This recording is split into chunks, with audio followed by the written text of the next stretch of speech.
강의가 도움이 되었다면 구독과 좋아요를 부탁드리겠습니다.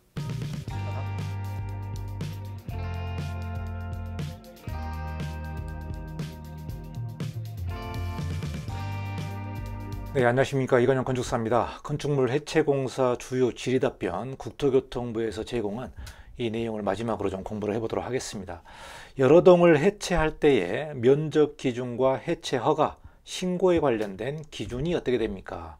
그러니까 건축물 하나를 철거하는 게 아니라 여러 동을 철거할 때에 면적 기준이 있죠. 500제곱미터 이상인 경우에는 해체 허가 대상 이런 내용들이 있는데, 이 여러 동을 해체할 때에 면적을 산정하는 기준이 각각의 동으로 볼 건지 전체 동으로 볼 건지, 이와 관련해서 해체 허가와 신고의 구분이 관련되기 때문에 이 내용을 좀 짚어보고, 나머지 두 개 질문, 즉 총 질의 외신 3개를 오늘 여러분과 같이 공부를 좀 해보도록 하겠습니다.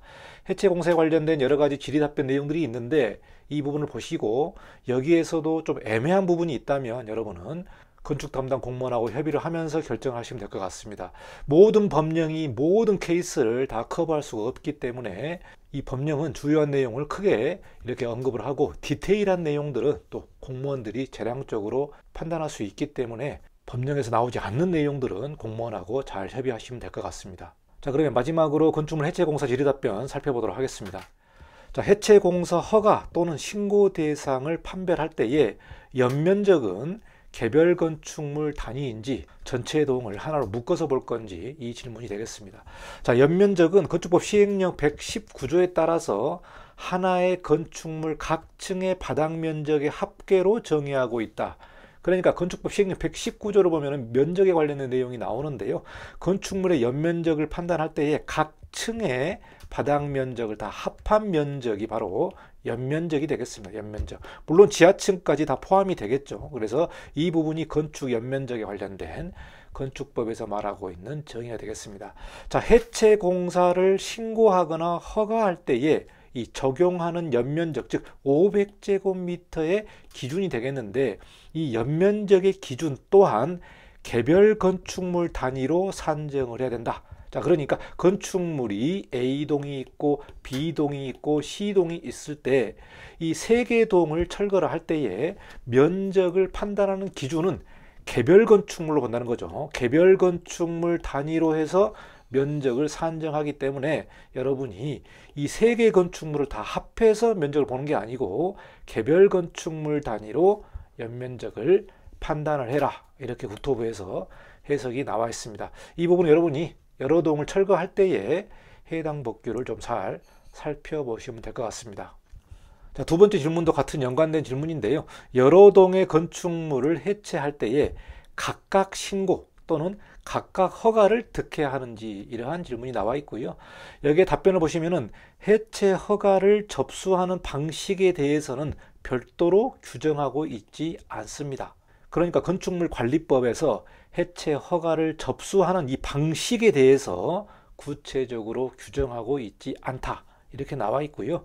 건축물 관리법 시행 규칙을 보시면은 건축물 해체 허가 신청서, 해체 신고서에서는 해체 대상 건축물의 동별 개요를 작성하도록 하고 있습니다. 이렇게 나와 있습니다. 그러니까 A동, B동, C동 이렇게 각각의 동별 개요를 작성하도록 건축물 관리법 시행규칙에 나와 있습니다. 이렇게 나와 있기 때문에 여러 동의 건축물을 해체할 때는 일괄 신청 접수도 가능합니다.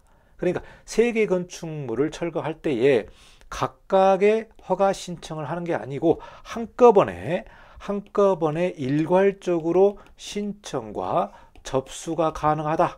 이렇게 나와 있기 때문에 여러분이 여러 동의 건축물을 해체할 때는 한꺼번에 해체 허가나 해체 신고를 접수하시거나 신청하시면 된다. 각각 신고할 수도 있지만 한꺼번에 일괄 신청이 가능하다. 이렇게 나와 있기 때문에요. 이 부분은 잘 살펴보시면 될 것 같습니다. 자, 마지막 질문이 되겠는데요. 태풍이나 화재 등으로 건축물의 대부분이 손실되고 나머지 일부를 해체하려는 경우에 해체 면적은 남은 건축물의 면적을 기준으로 하는지 아니면은 원 건축물의 면적을 기준으로 하는지, 이 관련된 질문이 되겠습니다. 그러니까 우리가 화재라든가 태풍이라든가 천재지변으로 인해서 건축물을 일부분 철거하는 경우들이 있겠죠. 천재지변이 일어나고 똑같이 면적의 그 이하로 지을 때는 이 부분은 재축이 됩니다. 재축. 신축이 아니고 재축이 되고요. 면적이 초과되게 되면은 신축으로 보는 거죠. 그래서 천재지변으로 인해서 건축물의 일부가 소실이 되고 또 화재 등으로 인해서 일부분이 소실되고 나머지 부분을 이제 철거를 해야겠죠. 이럴 경우에 철거에 관련된 면적의 부분이 되겠습니다. 자, 답변을 보시면은 건축물의 대부분이 소실되어 나머지 일부를 해체하려는 경우 허가권자는 소실된 면적, 즉 해체가 필요 없는 부분을 포함, 그러니까 소실된 부분은 이미 불에 타거나 태풍으로 날아가기 때문에 해체가 필요 없다는 거죠. 그러니까 소실된 부분은 해체가 필요 없는 부분이라고 여러분이 보시면 될 것 같습니다. 자, 그래서 소실된 면적을 제외한 남은 건축물의 면적을 기준으로 해서 해체 면적을 산정할 수가 있다. 그렇기 때문에 화재라든가 태풍으로 인해서 소실된 부분, 즉 남은 부분을 가지고 이 면적을 산정을 했더니 500제곱미터 이하인 경우에는 해체 신고 대상이 되겠죠. 해체 신고 대상으로 가름할 수 있기 때문에 태풍이나 화재 등으로 인해서 나머지 일부를 해체하는 경우에 면적 기준은 남아있는 부분을 면적 산정해서 해체 신고에 관련된 기준을 판단하시면 될 것 같습니다. 여기까지 해체 공사에 관련된 여러 가지 질의 답변을 여러분에게 소개를 했는데요. 국토부에서 이렇게 행정지침 형식으로 이렇게 배포한 자료가 되겠습니다.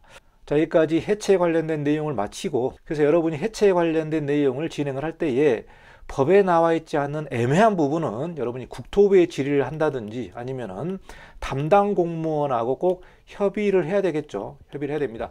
제가 이렇게 해설을 하는 부분이 일부분 틀릴 수도 있습니다. 그래서 국토부에서 배포한 자료를 기준으로 해서 제 경험과 제 지식을 통해서 여러분에게 해설을 합니다만은 이 해설이 일부분이 또 틀릴 수도 있죠. 저도 사람이기 때문에 제가 관련된 내용들을 해설하는 게 정답이 아닐 수도 있기 때문에 꼭 여러분이 이 부분이 좀 애매하고 틀린 것 같다. 그러면 여러분이 잘 협의를 하시고 국토부에도 물어보시고 또 신문고에도 물어보시고 아니면은 뭐 법제처 법령 해석까지 올라갈 수 있기 때문에 여러분이 애매한 부분은 담당 공무원하고 잘 협의를 하시기 바라겠습니다. 다시 한번 여러분에게 말씀드립니다만은 제가 틀릴 수도 있기 때문에 이 부분들은 담당 공무원하고 잘 협의를 하시면 좋을 것 같습니다. 자, 여기까지 몇 차례 걸쳐서 국토부 질의 답변을 소개를 했는데요. 다음 시간에도 다른 컨텐츠로 여러분과 같이 공부를 좀 해보도록 하겠습니다. 강의가 도움이 되었다면 구독과 좋아요를 부탁드리겠습니다. 감사합니다. 이관용 건축사였습니다.